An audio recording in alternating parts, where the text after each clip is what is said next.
بسم الله الرحمن الرحيم. الحمد لله والصلاة والسلام على رسول الله وعلى آله وصحبه ومن والاه. اللهم لا علم لنا إلا ما علمتنا إنك أنت العليم الحكيم. اللهم وتب علينا إنك أنت التواب الرحيم. سبحانك لا نحصي ثناء عليك أنت كما أثنيت على نفسك. أنت المقدم وأنت المؤخر وأنت على كل شيء قدير. In the name of Allah subhanahu wa ta'ala, the most compassionate, the most merciful, all praise and thanks are due to him, and peace and blessings be upon his beloved Prophet Muhammad sallallahu alayhi wa sallam. He who is guided by the will of Allah, no one can misguide him, and he who is misguided, no one can guide him except Allah subhanahu wa ta'ala. I do bear witness that there is no God but Allah, and Muhammad is his messenger. Assalamu alaikum wa rahmatullahi wa barakatuh. Now, the title, I use the same concepts just shortly in a khutbah. But I know the majority of the people who attend this were not with me in that khutbah. And the topic, you are in a family night. The title is, how do we present Islam to our kids in light of an experience of a revert? كيف نقدم الإسلام لأولادنا بالاستفادة أو في ضوء تجربة لمسلم دخل الإسلام وكان على غير الإسلام. Subhanallah, I don't know if you know Jeffrey Lang.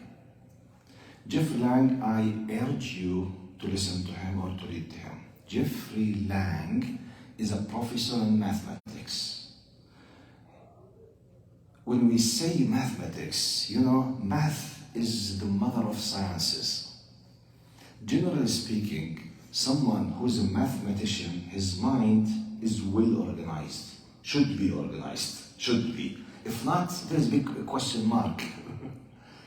Because math teaches you really how to think. And by the way, mathematics is the language of the universe, materialistically speaking. Anyway, he's a professor in mathematics.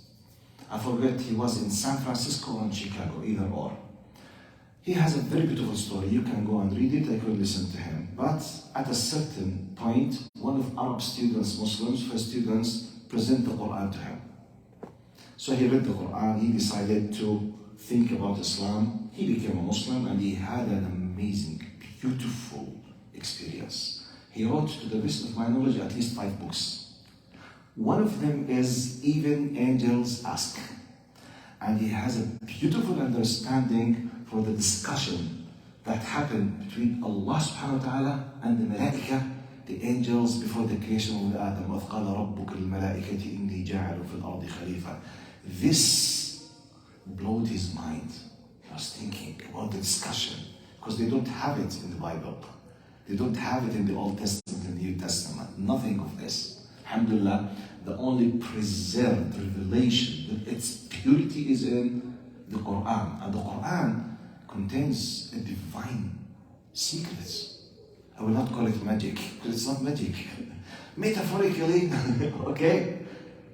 Some people, they say, Prophet Muhammad, or I think it's a hadith, it has an amazing influence. The power of the truth. The power of the knowledge itself. The genuine knowledge. Anyway, this Jeffrey Lang, he had tens of videos and many books, and he has a nice experience. I saw one of the short videos for him. I'm quoting him literally now to tell you why I decided to let my title is How to Present Islam for Our Kids. I'm talking about Muslims now, in light of an experience of a revert. And by the way, I prefer, if you don't mind, keep using the word revert more than convert. Because the convert, al-mutahawwal, when someone converts from to, someone was walking there, then he changed and went there. The revert is the one who returned back to the origin. As we believe in Islam, كل مولود يولد على الفطرة. Every human being is born on his natural, let's say, inner nature or instinct, which is based on believing in Allah subhanahu wa ta'ala, which is the purity of Islam. This is what we believe. Anyway, so you say revert as if he was, kicked out of the straight path. At a certain point, he discovered where he does belong, then he or she returns back. إذا نقول الراجع إلى الأصل. So therefore revert is much more accurate to use it. So look, now I'm quoting him literally. I wrote exactly his words from the video. He says, if we look, sorry.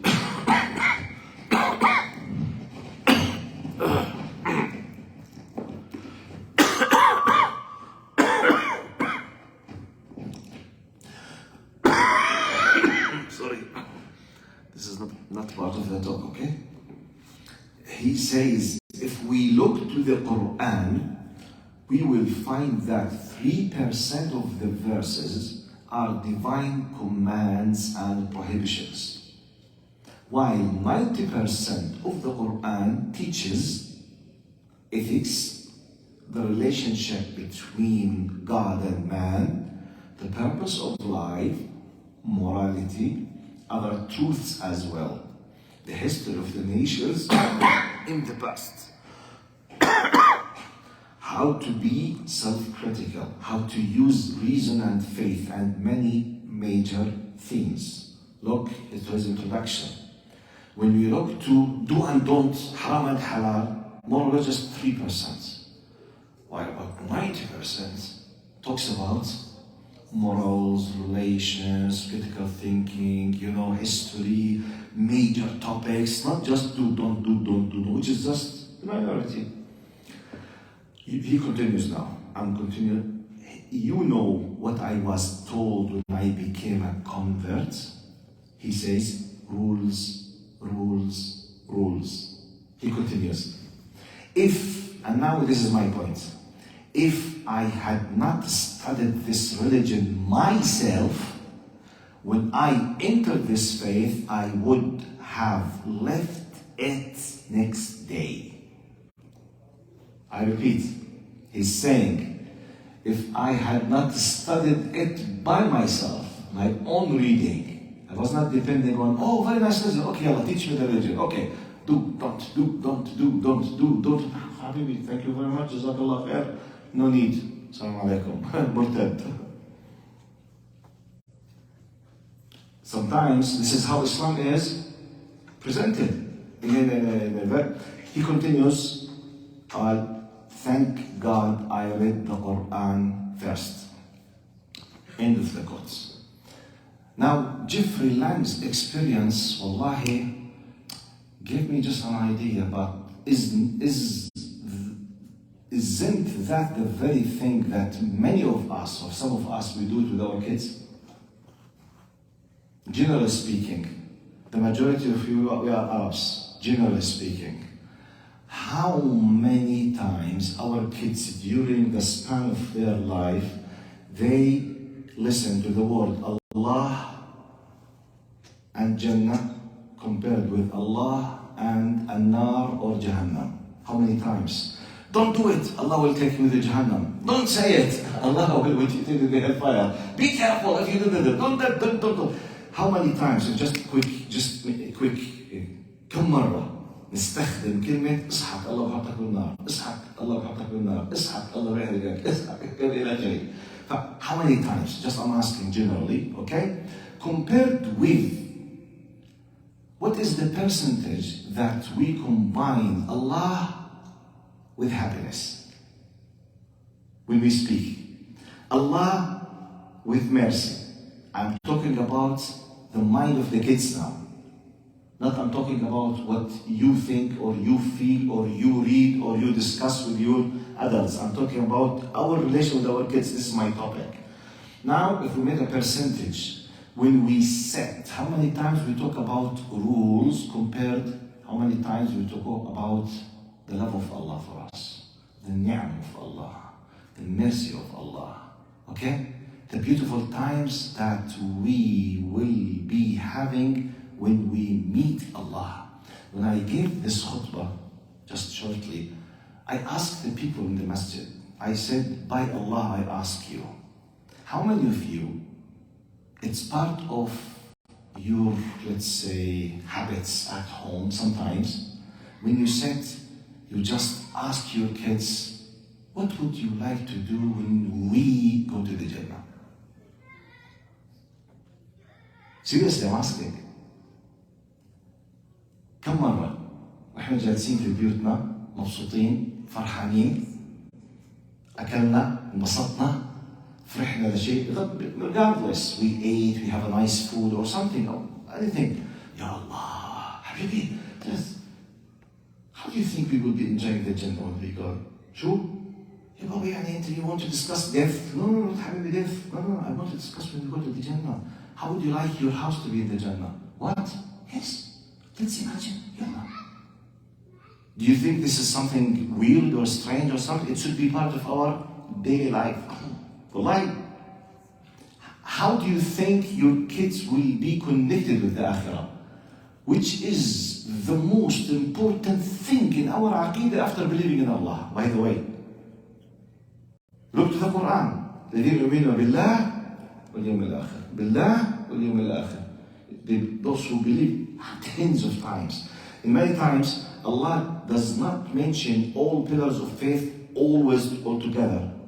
But hardly believing in Allah is mentioned without connected to Yawm al-Akhir. Because this is the ultimate reality. We are in a limited time here. Short span of time. أعمار أمتي ما بين 60 و 70. Prophet Muhammad sallallahu alaihi wasallam says, you know, the range, the average of ages of my ummah between 60 and 70. Because previous ummah, Nuh alayhi salam, he was doing da'wah with his people 950 years. But we don't know how much did he live. Maybe 1,400. We don't know. Adam alayhi salam, according to he was 60 الذراع ايش بالانجليزي؟ arm. 60 arms. By the way, we don't know the age of humanity. It could be hundreds of thousands. 124,000 prophets. 315 messengers. We know 25 of them. So the age of humanity, it could be hundreds of thousands. Anyway, my points.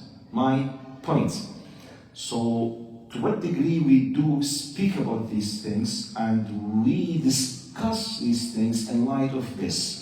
3% compared with knowledge, history, lessons, morals, ethics, blessings, ni'am, love of Allah, mercy of Allah, ibda' of Allah.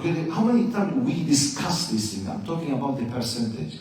I'm not saying don't ever mention the akhirah with nar. No. We are not more wise than Allah subhanahu wa ta'ala. Allah, He is the one who decided, نَبِّئْ عِبَادِي أَنِّي أَنَا الْغَفُورُ الرَّحِيمُ. Continue. وَأَنَّ عَذَابِي هُوَ الْعَذَابُ الْأَلِيمُ. If punishment or threatening is not mentioned, any one of us could be Hitler. Anyone. By the way, anyone. If you were given the full power without accountability, any one of us could be worse than Hitler, by the way, as normal human beings. What stops us, in many cases, that we have the fear from the accountability. The other day I was watching a documentary. They had they captured a criminal who did the sexual harassment and sexual assault, and he raped, I think, 30 or 40 kids. And they were able to capture him. Look, he raped and attacked and killed some of them, if I'm not mistaken. When they were able to capture him, they asked him a question. It will shock us.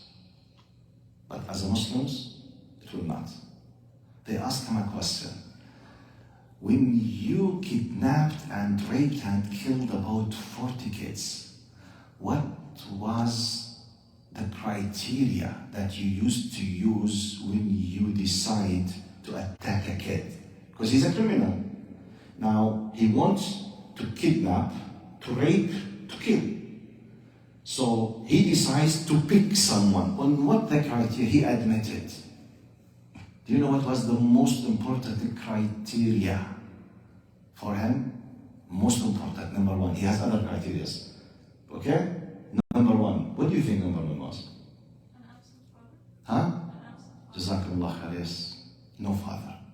No man realizes if the man is there, he could be killed. No man, no father, or no big brother. Just mean no physical power by nature is there to protect. SubhanAllah. Do you know what's this in Islam? The wali, the guardian. I wish if the sisters understand this. I speak, Sheikh, full independent woman, أنا حرة. You know, أنا حرة. She wants to take a full decision. She does not know how many things. Wallahi, they don't know. When a man knows that there is a man there, everything will settle down. If a man is not there, he might become a monster. Yes, this is the nature. Wallahi, he admitted. If there is no father around, no man, no male guardian, it will be a target for him. Kidnap, rape, kill. If there is a man, no troubles. You know what's this? The fear of the law of consequences of punishment. Because he knows the father will not wait for police. He will kill him.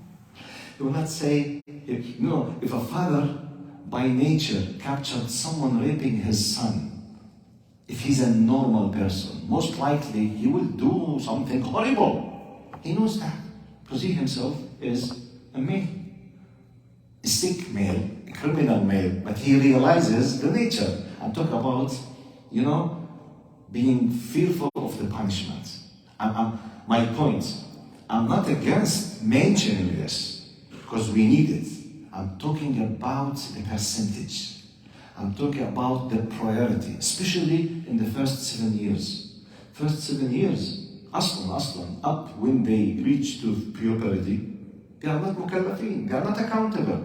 So what's the point of mentioning aslan, the fear, or Jahannam, or the Nar, or the Hellfire? Why? They should be connected with Allah through love, through happiness, through engagement, through the ni'am, through appreciation. Now, in light of this, let me give you just this very quick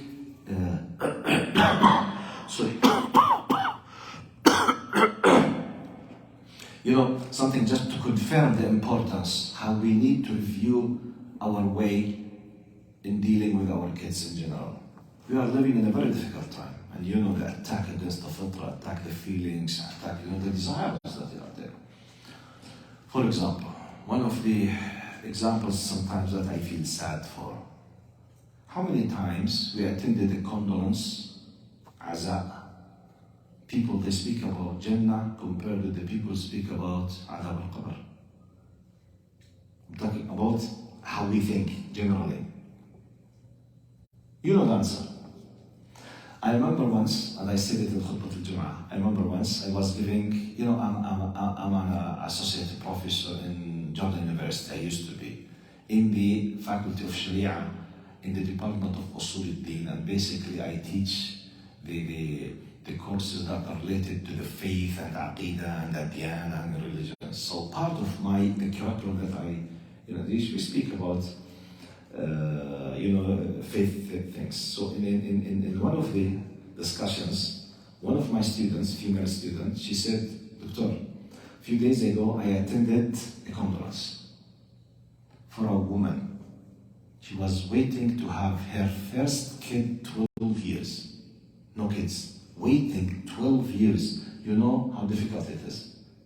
12 years, no kids. The first kid. He was, I think, 8 months, passed away. Can you imagine? 12 سنة ما في خلفة.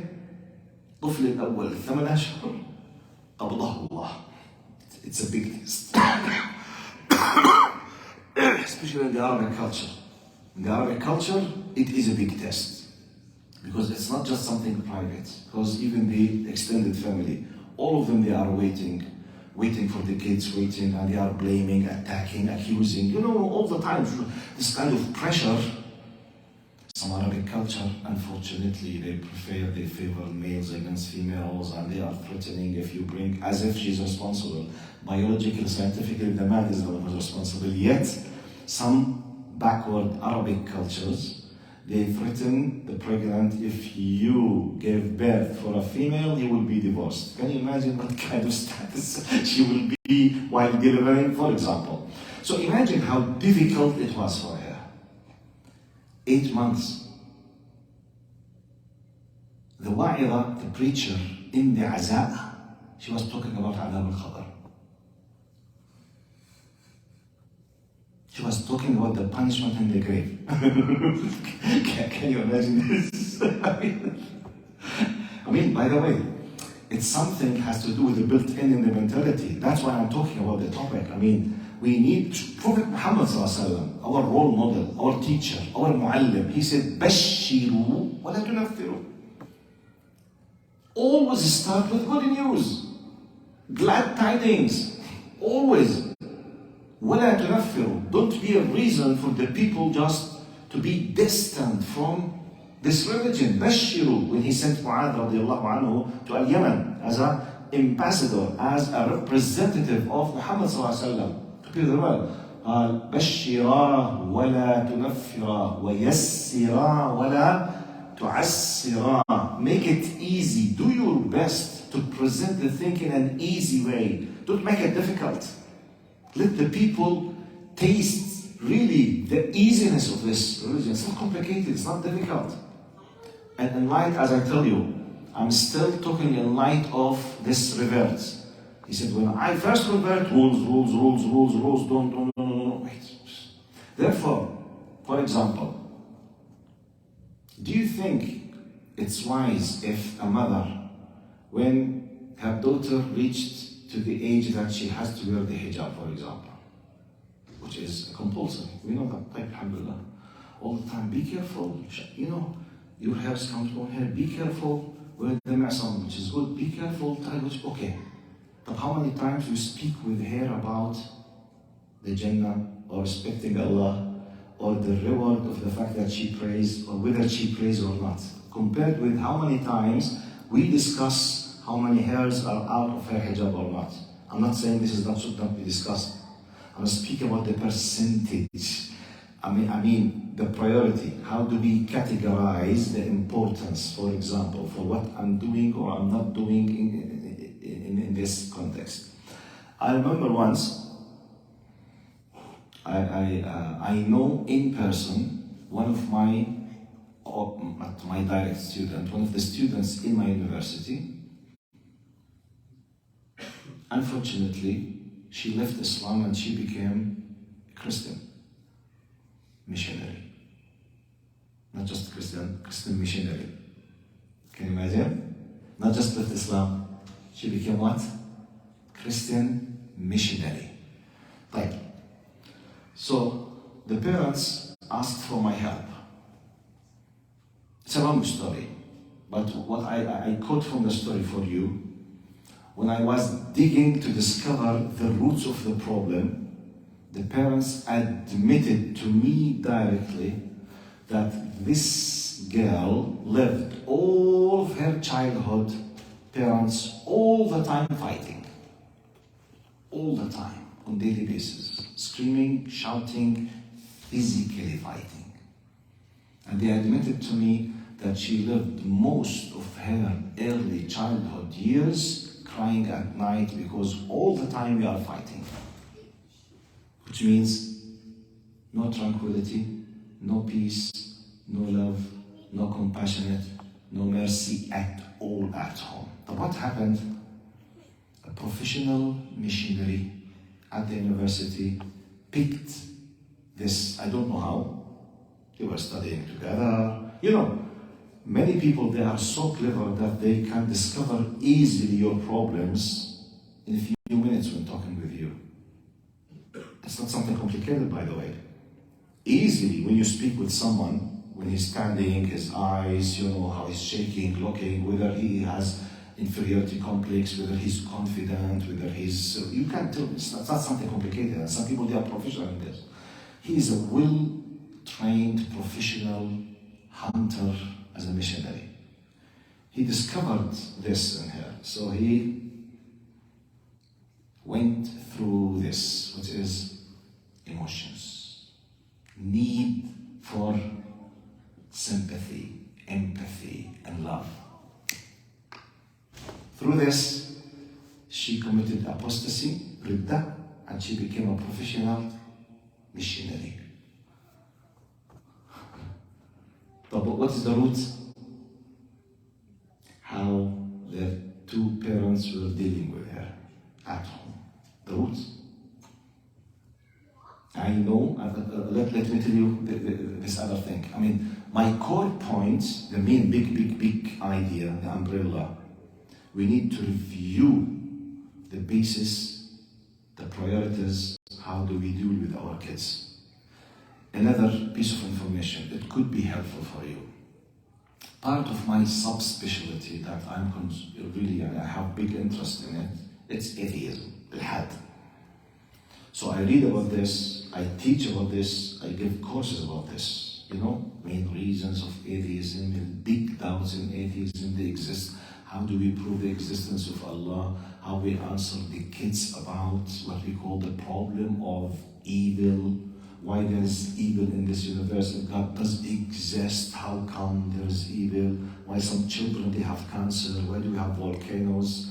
Why this poor nation, even though they are tortured by other tortures, yet this earthquake took their lives? Where is Allah? If Allah is merciful, these things, we have a full system, we teach it, and you need to sit to have knowledge. Anyway, so amazingly, believe it or not, one of the studies that I paid a lot, or the results of researches between two Islamic centers in the UK and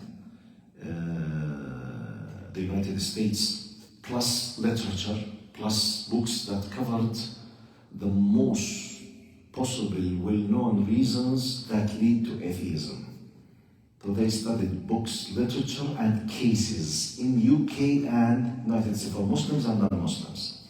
So they were able to list 32 reasons for why people might become atheists, denying God's existence. Reason number one from the 32 was the absence of the father.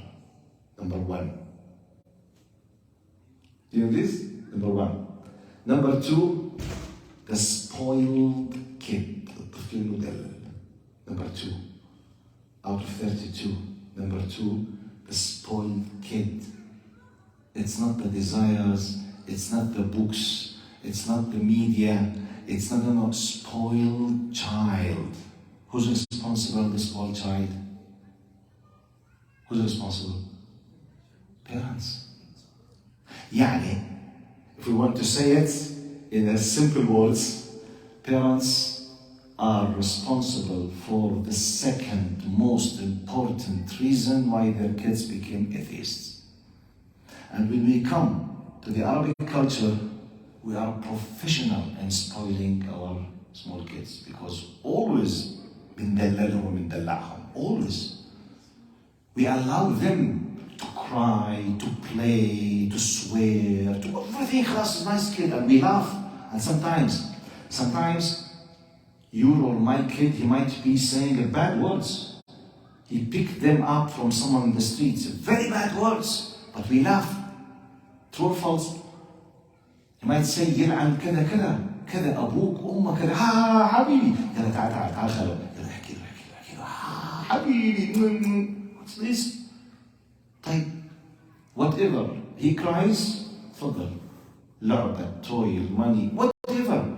So when he grows up, now he was given the full, let's say, license to do everything with no accountability.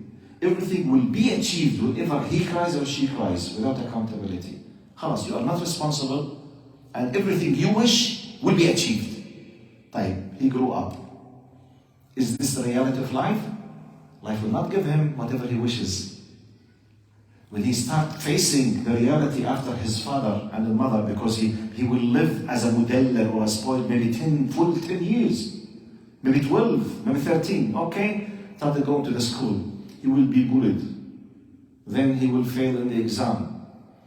At home, for example, he's playing something, he did not achieve the score. خلاص حبيبي, you achieved the score. Square 100, mashallah, you are the best. خلاص. تعال برافو. طبعا at the school فيش فيها تفضل 100. This is not applicable حبيبي. So you start developing this kind of hate and anger. طيب, who's responsible? The spoiled by default is coward, Japan. He will look to the weakest thing in his life, the unseen, Allah. He will start developing because of understanding, okay, everything happens by the will of Allah, so Allah is responsible for these things, not me. He will start hating Allah. He will start developing the fact that Allah is responsible for my problems, and he might end up denying Allah's existence out of hate and anger. Started with spoiled child, طفل المدلل. My points, how to review, how do we deal with I'm giving examples. I'm not talking about love now, I'm talking about other thing, how we might affect positively and negatively. Now, let's talk about the other side of the coin. The importance of the parents. That's why Allah subhanahu wa ta'ala gave them this kind of high status, because they are dedicated to bring this generation. Always very well-known example. Al-Shafi'i, if not the greatest, one of the most well-known, greatest ulama of this ummah. Who made the Shafi'i al-Shafi'i? His mother, in specific, exclusively. He was an orphan. His father did not exist. His mother took him. He lost his father, he was in Gaza. He's Hashimi, Qourshah. However, when he lost his father, they were in Gaza. His mother took him, traveled to Mecca with a caravan. She dedicated herself to put him in the circles of ilm in Mecca till he reached to give the fatwa in Mecca around the age of 20. Fatwa in Mecca, in his time, what does it mean? So some of the narrations, they said he was 18. 18. Shafi'i. طيب, Imam Malik, Imam Ahmad Muhammad, the one that Allah used him to protect the Sunnah against the Mu'tazila and against, the corruption of the Quran. What made Imam Ahmad is his mother as well. So, because now the influence of parents in general and mother in specific, in both, by the way, good and bad. And by the way, one of the main reasons, to the best of my knowledge, in my home country, why youth, they keep on using the drugs are their mothers. Do you know that? Do you know that? Because she's very emotional. She will discover that he's dealing. She will be afraid to speak with the father. Because she's afraid to speak with the police, she will protect him. But next, he knows that she's protecting him. Next step, he will ask for money. Because she does not want the scandal. She does not want the heart attack for the father. She's afraid that the father might kill the son. All of these emotional excuses. End result, protection. Money, go, do it, but please, you're my son. He will end up being an addict, criminal, and he might attack her or make her theft, and sometimes they rape their mothers. Because he's drugs. One of the main reasons. So the end results. We'll talk about this.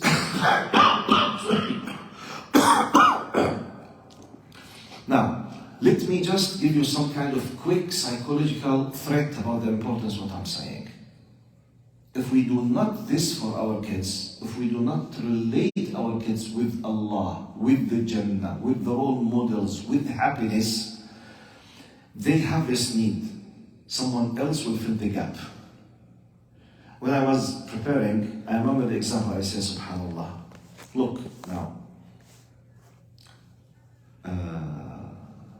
if we said now that Ronaldo or Messi, one of them, he's very sick because he had a car accident and he's in emergency now, how many million youth in the world really they will be concerned?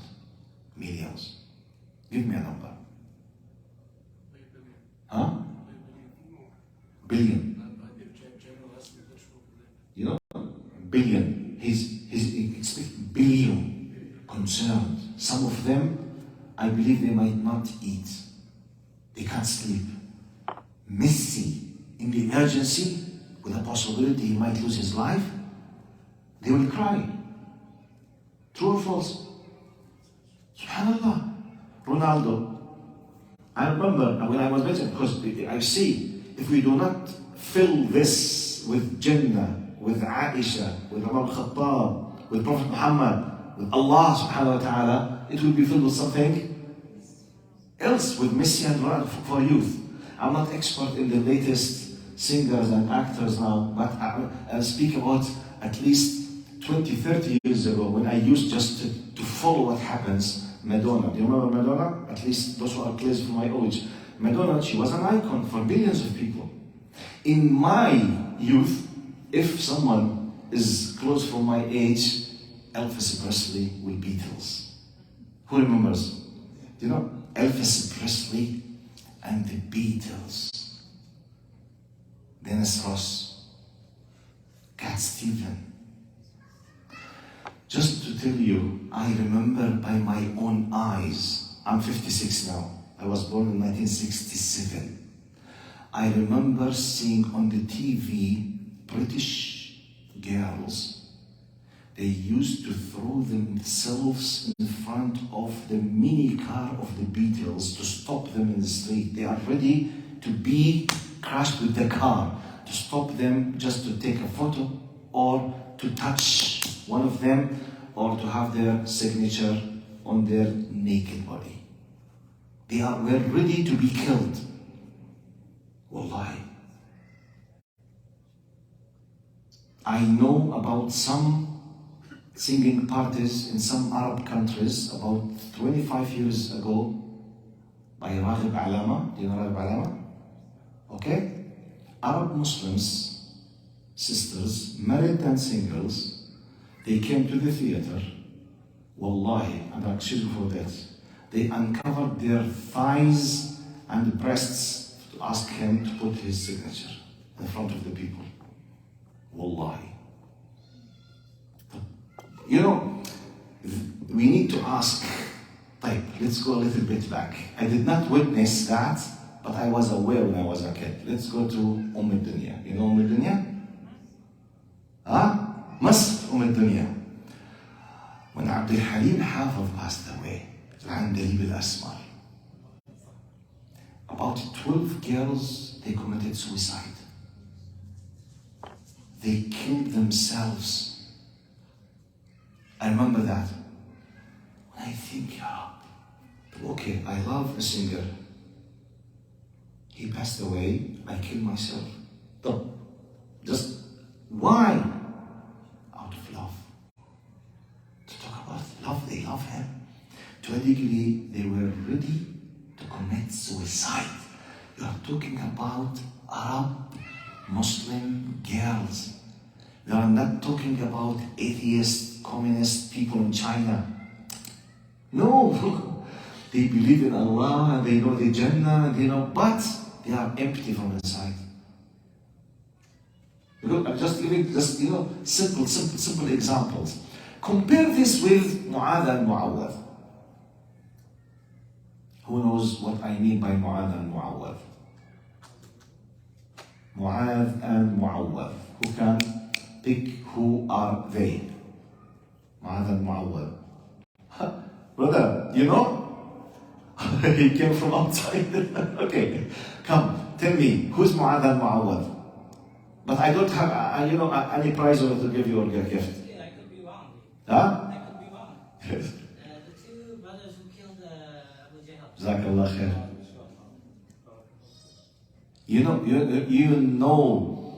what is the point? Mu'adh and Mu'awwad, they came to the Battle of Uhud. And the Battle of Uhud, it was very difficult. Because at a certain point, everything was upside down. Two brothers, they are around of age 14 and 15. So when Prophet Muhammad ﷺ knew that they are attacking them, they want to prepare. So at that time, when they want to prepare, the army of Muslims to defend themselves against the attack of the mushrikeen. So Mu'adh and Mu'awwad wanted to join. They were very young. So when they stood, please, Habibati, can you ask them to leave my list to go there?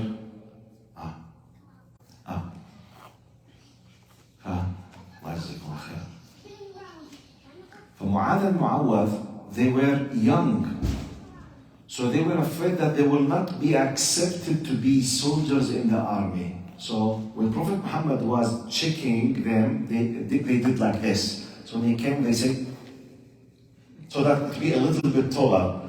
He was about just to dismiss them, say no, they begged him to go. Anyway, when they come, one of the Sahaba, I forget his name, he said, while we were in the battle, a young man came to me. He said, Ya Ammah, my uncle, where is Abu Jahl? He said, just to let you know, Abu Jahl is the mushrik version of Umar al-Khattab. You know what was Umar? Umar, great men, they used to shake when they hear his name. The same thing, Abu Jahl. Abu Jahl is not something marginal, be careful. Prophet Muhammad said, Allahumma a'izz al-Islam bi ahad al-Umarayn. Oh Allah, give the izzah, give the power, the prestige, the backing by one of the Umarayn, Amr ibn Hisham, Abu Jahl, or Umar al-Khattab, al-Faruq. Subhanallah, he was hoping because the charisma that they have, by the way, they are relatives. And by the way, in our worlds, they are about 2 meters. Abu Jahl, Umar al-Khattab, and Khalid al-Walid, they were tall and huge and very powerful charisma.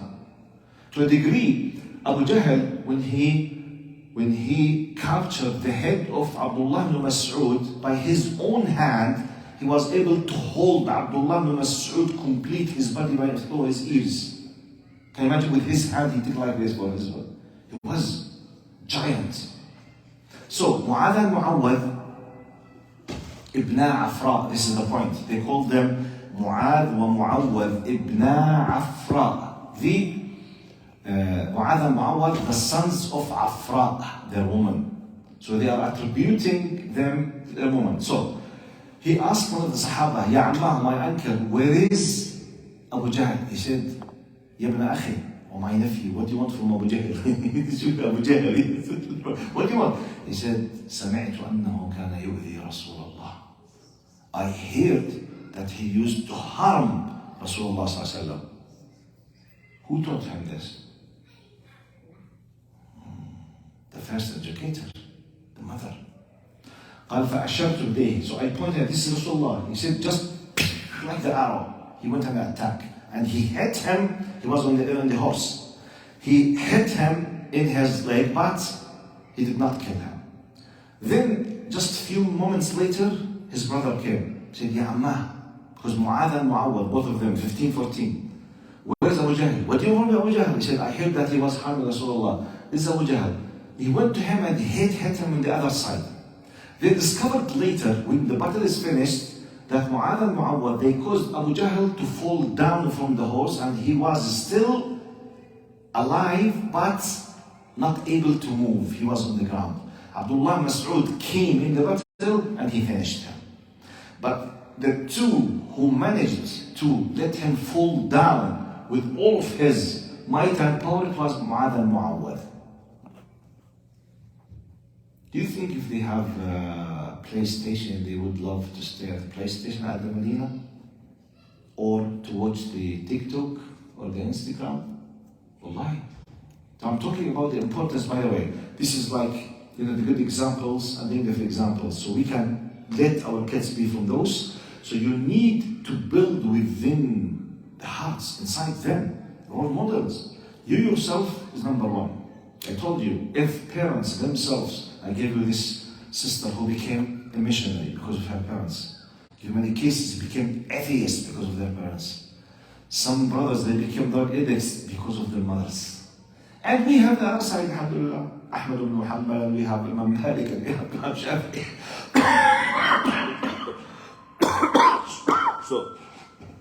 So you can be optimistic, not pessimistic. But the idea, you have to work. You need to reduce. I said here sometimes part of my work is the family counseling and marriage disputes. Huge number of brothers and sisters, their priority is to take revenge from their spouses, regardless he or she now. What about the kids? Most of the time I'm begging them, Ya Ammi, okay, you have a right. She did harm you, he did harm you, but what about the kids? Or one of them is, the kids, Habibi, kids will be lost. Do you know what does it mean? يا أيها الذين آمنوا قوا أنفسكم وأهليكم نارا وقودها الناس والحجارة. Oh, who you believe, protect yourselves and your kids from a hellfire, which its fuel is based on stones and human beings. But my son could be one of those. My daughter, God forbid, could be one of those. Now, what is the core point? I myself, role model, with my partner, my wife, my husband. We start from here. That's why I'm talking about how to present Islam to our kids. And we have a lot of examples. Let me finish with this example. Allah subhanahu wa ta'ala talked about Ismail alayhi salam. What did he say?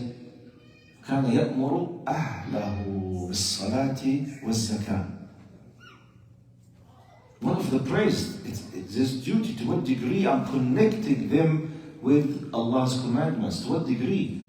Many fathers, for example, the mother keeping him, inshallah, please take your son with you to masjid. It's your problem. I'm busy, I want to see him. Ya Ammi, if you do not take your son with you to masjid, who will take him? Who will let the masjid be close from his heart? So I want space of time. But who will give him? Who will bring him to the masjid if you do not bring him to the masjid? I'm talking about sons now. What about the daughters? We need, once you have taken a decision to get married, immediately, as if you have signed a contract of responsibility on the coming generation. There will be hand in your neck, as we say, معلق برقبتك, in your dhimma now. So you need to be a role model. You need to solve the problems with your spouse. You have to give up a lot of things. You must be flexible. You must be patient, or otherwise. And we have our role model Muhammad sallallahu alaihi wasallam. Tens of examples. Tens of examples. And forgive me, I know because I sat with hundreds of people for many reasons, because some of us, we left our countries because of some of us political problems, some of us security problems, but the majority of us economic need, which means finance, money. So therefore, out of fear to collect money, we forget that we have sacred duty, which is quality time with our kids. Fine. What happens?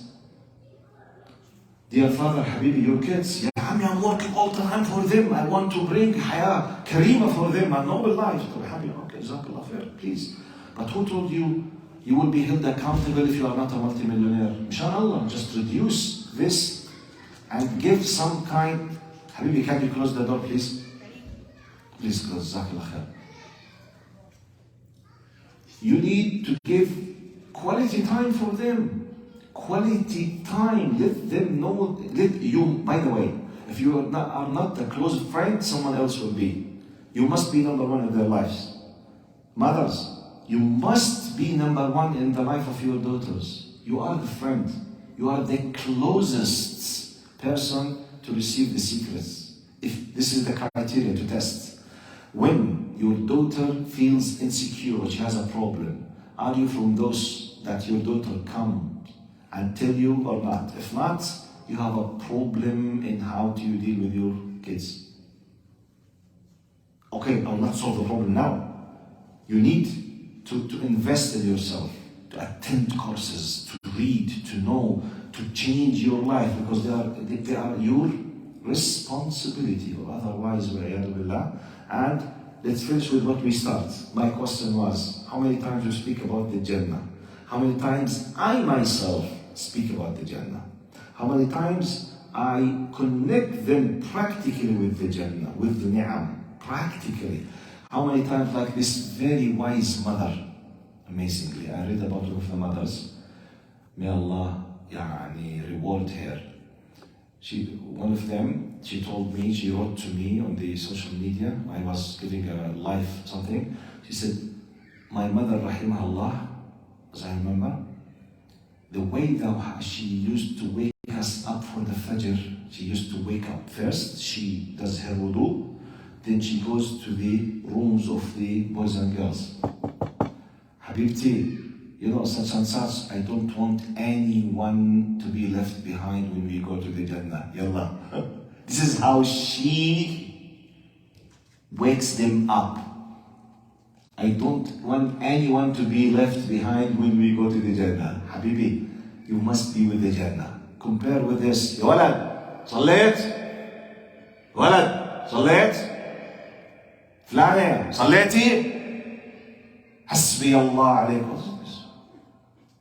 Okay, what's the justification? You know, I'm very busy all the time. They have to, and they have to accept me as is. No, they will not accept you. They will go to someone else in the street. He will go to someone else. You must be number one in his life, not Ronaldo or Messi, not Shakira or Madonna, not Raghib Alama or I don't know the latest Nancy Ajram or Elissa or Haifa, because they are role models for many girls. They know about them everything, but unfortunately they know nothing about the Sahaba. Like one of the tests they used to do, they say, randomly if you stopped hundreds of guys, youth in the street, if you stop them and ask them about very, very tiny details of, for example, very famous football players, they will give you nearly all details of their life. If you ask them about how many Sahabi do you know, maybe they will mention 2 or 3 and they stop. What do you know about him? Nothing. If you ask them about Mus'ab bin Umayr, nothing. Who's Mus'ab bin Umayr? If you ask them about, some of the, do you know Hafsa? Who's Hafsa? Is this the name of a woman? Who's Hafsa? Do you know Safiya? Who's Safiya? Anyway, it was like, it's a khatra. Khatra, inshallah, out of the heart. And by the way, when I'm speaking with you, I'm reminding myself, I'm a father. I have, alhamdulillah, 4 daughters and 1 son. So what I'm telling you, really, I'm doing my best, I myself, to apply it as much as we can. So I'm not just telling you, you must, no, I myself still under the threat like anyone else, but trying that to share as much as I can. If you have questions, we have about 5 minutes before we raise up that. Fadal, yes. Can I know the name of the study about between the US and the UK for the 32 reasons of atheism? Okay. Now, to be honest with you, I don't remember her name, but I took it from Fadl Sulaiman. Fadl Sulaiman, he was talking in one of his about these results in a long lecture about atheism, about 3 or 4 hours. I mean, basically it was like cooperation between Bridges in the UK and Yaqeen of Omar Sulaiman. They gathered their experience, I think, for 10-15 years of all youth who came having doubts has to do with atheism. They recorded them, they analyzed them, and they added them with literature. Some from Muslims and non-Muslims. All together they came up with this. For example, literature, I forget the American writer who did a study on the most famous atheists in the history. And it was amazing. My problem that I remember the book, I remember the study, I remember, but I don't remember the names. But if you go to Fadl Sulaiman about atheism in a long lecture, you will find the details. Now, I think it's called Jusur Institution for yes, Bridges. Yeah, he knows the Jusur. the funny things, or the interesting thing, one of the most famous, people who talk about them, it was Marx. Marx, the founder of Marxism. Because of Marx, we have the whole idea of United Soviet Social Republic, communism, and we have Mao Zedong, communism in China. Both countries, to be established on the concept of communism and Marxism, they killed around 160 million to 200 million. Let's study the character of Marx. Do you know that Marx was a Jew? Do you know that his two parents came from decent shape of rabbis? His father was a son of a rabbi. His mother was a daughter of a rabbi. In our language, as if you are saying, we have a Muslim who's doing such and such, Abu Ummu Azahira. What? Yes. His father is Alim Azhari and his mother is Alim Azhari. So, now, what happened? He was in Germany, living in Germany. Jewish in Germany. His father decided to go to the UK. When his father went to the UK, he converted from Judaism into Protestantism. Protestant, not Catholic, to Protestant. So he changed his religion. He used to be a rabbi. Then he became what? Protestant Christian. Marx himself looked down to his father as a coward who was afraid to show and to be proud of his Judaism, and he looked down and started, looking down at him, and he hated him, and he hated religion because of him, because he considered him, you are afraid from the Protestant in the UK, you change your life. It's like, God forbid, for example, an Arab Muslim, he immigrated to America, for example. He had this kind of inferiority complex. He wanted everyone to be pleased by him, so he declared that he's a Christian. So his son, when he realized this, how he will look to his father? Down. He will look at him as weak, coward, Japan. Should be proud. Nothing to feel shy of if you are a Muslim. This is a free country, okay. Everyone, you have a Buddhist, you have a Hindu. Why you are feeling shy? This is a problem in you. So this was the first seeds of hating the religion for Marx. Look to the roots. This is an American a study by an American professor. I forget the name, but it's a book about this. But it has to.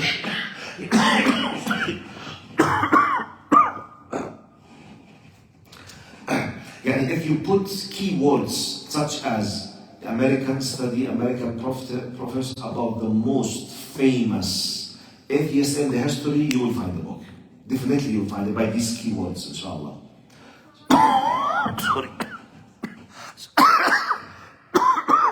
Yes. But for Marx, it's also because of persecution of the Jewish people. I'm not saying we don't have other. I'm talking about the hidden reasons now. Built deep inside. Because sometimes most of the reasons psychologically, they are very hidden and very all deep inside. We have no idea about it. Yes. Yes, I know we have very tough, difficult, big reasons, but it's not always the case if you have a system that take care of you. Wallahu a'lam. And now I think we need to do that in 3 minutes. And this is our timer, our caretaker, brother Salman. Jazakumullah khair. Thank you for being with us. Assalamu alaikum wa rahmatullah.